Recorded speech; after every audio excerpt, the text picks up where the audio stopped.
Slow motion footage can be an incredibly powerful storytelling technique. Today we're going to explore how you should be using it and why you need to capture it.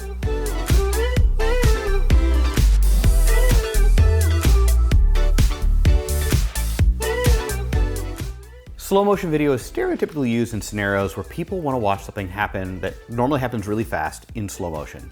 Think of the slow-mo guys in their YouTube channel. They've got videos showing how something looks when filmed at thousands of frames per second. It's an incredibly interesting process to watch, but outside of that, what's the practical use of slow motion video? I find that slow motion video is one of my most frequently used tools in storytelling. When I'm capturing B-roll for an event or for a story that I'm telling, I more often than not will film it in slow motion. It allows me to create a scenario where I'm inviting the viewer to dwell in the moment. It forces them to slow down and take in the image instead of frantically deciphering images that come one after another. Even on this channel, when I'm showing you B-roll of gear that I'm talking about, I tend to use slow motion footage. Another perk is that when you're filming handheld in slow motion, it helps to stabilize the video. It slows down your hand movements so smaller movements aren't as drastic and become much less noticeable. Now, you shouldn't use slow motion as a crutch at the expense of your story, but it's a great perk that makes handheld footage even nicer to watch. It is important to understand a few technical details about slow motion footage before you go capture it. First, the reason that you can't just turn any normal footage into slow motion is because of how it's made up. When you film, you're capturing a series of pictures. Now, I recommend you film at 24 frames a second for normal speed footage, which means that every second you're capturing 24 individual images. When you film in slow motion, you're capturing more frames each second, but you're only showing 24 of these frames each second. That means that if you filmed at 60 frames per second, your 1 second of video now takes roughly 2.5 seconds to play back. The reason you can't slow down regular footage filmed at 24 frames per second is because you're forcing the camera to create images that don't already exist. That's why when you do slow down 24 frames per second footage, it ends up looking jumpy. The camera doesn't have the information that it needs. The other thing to consider is how your camera shutter affects the look of the image. If you're filming in the native app on the phone handles your shutter on its own. It prioritizes keeping your images well exposed. The problem is it does this at the expense of a cinematic image. We've talked about how Kino approaches things a little bit differently, but even that application is forced to make sacrifices if the lighting isn't just right. When you sacrifice your shutter speed, it impacts the motion blur of your footage, giving it kind of a weird look. Now, this is even more noticeable on slow motion video. That's why an ND filter is important. If you're filming in an area with too much light, you need an ND filter to film properly. This applies to normal frame rates, but it's the only tool that's going to let you capture slow motion video with a clear motion blur. The other thing to consider is lighting. When you slow down your frame rate, your camera actually needs a little more light. It does help offset some of those scenarios where you need an ND filter, but if you're trying to capture slow motion in a darker space, then you might run into issues. You're forcing your sensor to work overtime, so the performance goes down, and it requires more light to capture the same image.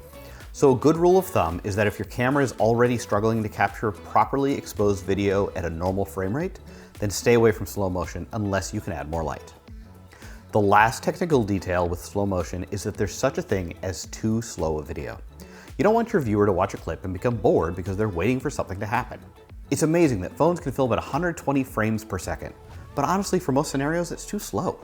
Sure, for certain shots, this is an incredibly valuable tool, but I find that filming slow motion is the exception, not the norm.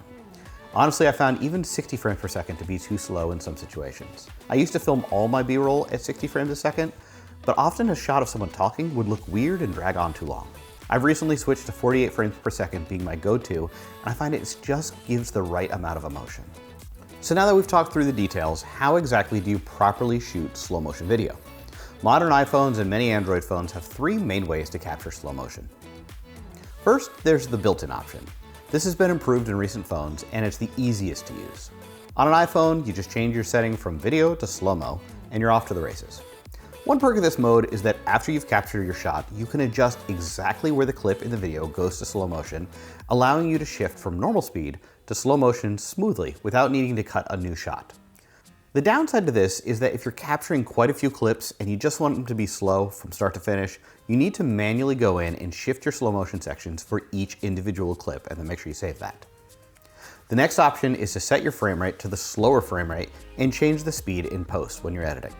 If you're using the native iPhone application, you can set it to 60 frames per second. In the Blackmagic Camera app, you've got the choice of smaller increments, including 48 frames per second. In this case, you just set your frame rate and film as you normally would. When you watch back your footage, it's going to play back at normal speed, but it might look a little smoother. To make the footage slow motion, all you need to do is do what's called conforming the footage or retiming it in your editor.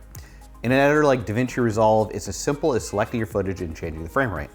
On the phone, I use LumaFusion to retime footage to 24 frames per second. It's important to make sure whatever timeline you're editing in is set to 24 frames per second, otherwise your footage is going to look even different when you add it in. The final option applies if you're filming in the Blackmagic camera app. When using this app, there's an option to film off speed. To use it, you just set your main frame rate to 23.98. Then click the off speed button at the top of the frame rate toggle. You're going to see it jumps over to show new frame rate options. You can essentially set your frame rate to any number between 4 and the highest frame rate that your phone can shoot. When you now record, your camera is going to record at whatever the off-speed frame rate you choose, but it's going to automatically retime the footage to 24 frames per second. This means that if you're filming at 48 frames per second, your 1 second of footage now becomes 2 seconds of slow motion footage. So why wouldn't you always use this option? In my usage, I've had the phone crash more frequently filming in off-speed mode than using the method where I retime it myself. I'm not sure exactly what the reason is, but I suspect that it's a little more processor intensive filming in off-speed, so it's a bit easier to trip it up. That being said, I have filmed using this method countless times with very minimal issues, so don't let it scare you away from using it.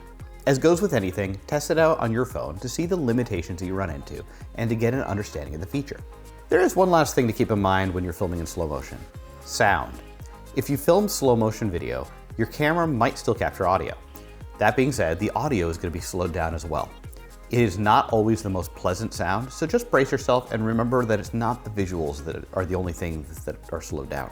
It's the best school ever. You should totally come here. Slow motion can be a powerful tool that helps the viewer really dig into the moment. But just like any tool, you need to understand when to use it and when it's overkill. But remember, just like everything else, it's not about the gear, it's about the story.